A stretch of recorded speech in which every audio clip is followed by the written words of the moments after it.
Good morning and welcome to Markets Now. I'm Michelle Rook along with Scott Varlick with Coima Varlick. Seeing a little bounce in the livestock this morning, lower in the grains. And Scott, let's talk about cattle. A down day yesterday with some disappointment, I think, about the cash trade, don't you think? Yeah, that's probably the leader, and thanks for having me. But cash trade, a little bit on the poor side, in my opinion. The negotiated cattle are really struggling to try to get some better prices as January happens and the packers slow down their kill speed just a little bit on some usually seasonally slower demand. The negotiators are the ones that take it on the chin and have a struggle to get a better price. So we've seen a big increase in the formula cattle that have been slaughtered lately, especially in the state of Nebraska, which used to be a heavily negotiated state. So losing some of those grounds, less people able to stand up and ask for a higher price. So saw some of the 248 again in the meat, some 152 trade live. Those meat bids, with the poor yielding cattle, it's going to be in the low 150s, depending on how you do. So that 152 probably pretty accurate with what those carcass, those in the meat trades are going to be as well. So not a lot of excitement there. Surprised the futures are holding on as strong as they are with that news. Still trying to comb around and look what's going on in the South for cash. Those kind of rumors, maybe 156, maybe 157, but really haven't heard a lot of traction there, and it's been a little bit quiet here. But Fed board at 156.62, coming up with a delivery in a couple of weeks. Surprised it's hanging on, I guess. Yeah, but the back end of the board, man, we've cracked out some new contract highs back there this week. And so, Yeah. Does the back of the board just keep going?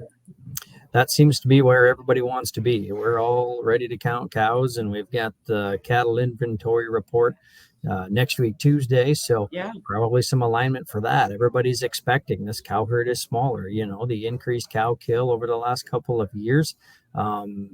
Everybody knows what that can do. We saw 2014 happen after the 2011, 2012 large cow kills. A couple of years after, suddenly we shot up to all-time highs, and I think that's in everybody's mind that this supply side is set up to be very friendly as long as there's no major hiccups in the meantime. So we saw the large cow slaughter last year. Yeah, some of those are still going to probably have some calves, so we still have cattle to market here now, but everybody's looking at that long term, thinking that we can get record highs coming, and we were only a couple dollars off of it on that April contract back there. So that's where a lot of people want to be. We have not seen the bull spreads want to take off. You see weak cash right now in January. Yeah, nobody's really interested in being the front until we can really prove that this thing is for real. We haven't had bull spreads lead the charge. The three signs of a really strong market. You've got the market, you got the basis, and you got the spreads. The spreads have not really acted very well. And basis, it's been a little bit up and down here, but now that we got cash under futures, that's it's just not acting real great there. Yeah. The other thing we should point out, slaughter up for the week, but the weights are coming down here, and that's been a function of the weather, right?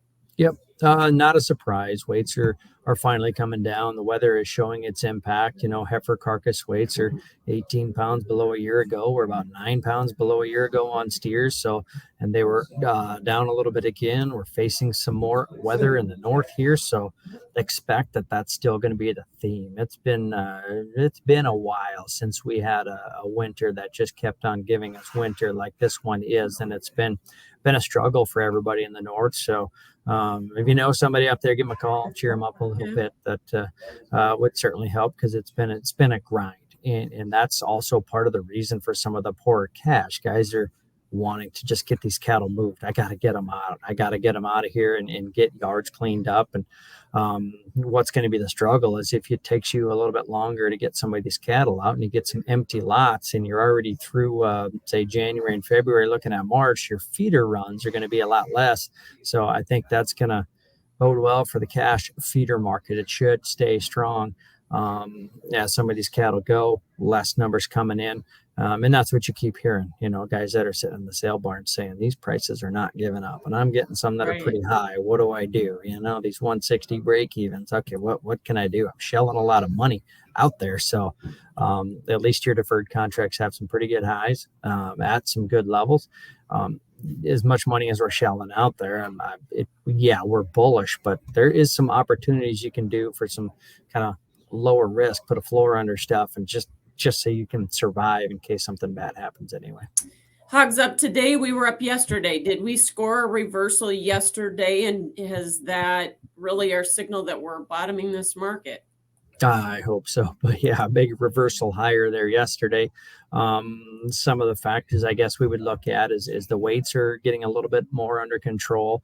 That's a good sign. You've had, cash holding on, fairly firm throughout this large break, and the carcass cutouts trying to rally a little bit here. So, and another thing, heard a rumor of a packer calling around looking for some hogs.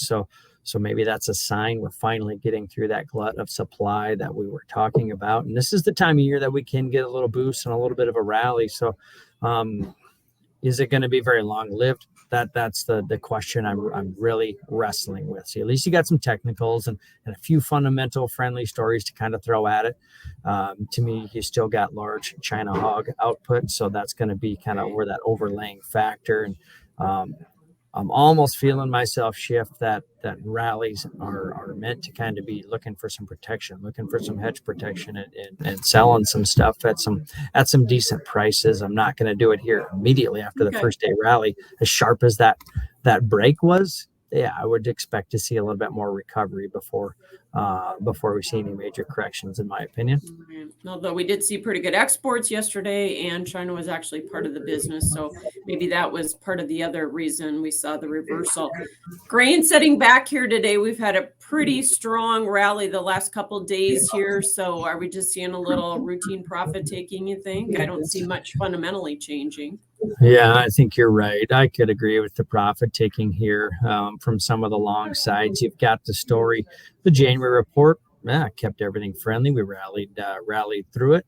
You've still got these positive bases, hanging on the grains and not giving up. So the demand, as we've talked about, weakening, seems to still have a pretty strong basis and pretty firm ground there yet, until we start to look at the next year's crop. So to me, that's what's holding this market higher. I don't know that it has enough to rally through and break through and have a large rally. We do still have some grains around. We're still wrestling with the future. Okay, we've got Brazil's going to have a large crop.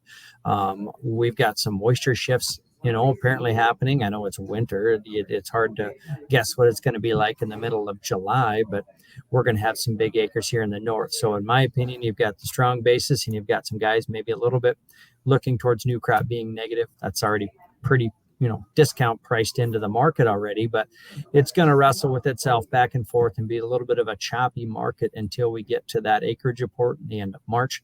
That would be the pattern I would think it's going to settle into, and just kind of do a chop until we kind of turn the page and say, okay, what's next year's crop officially like?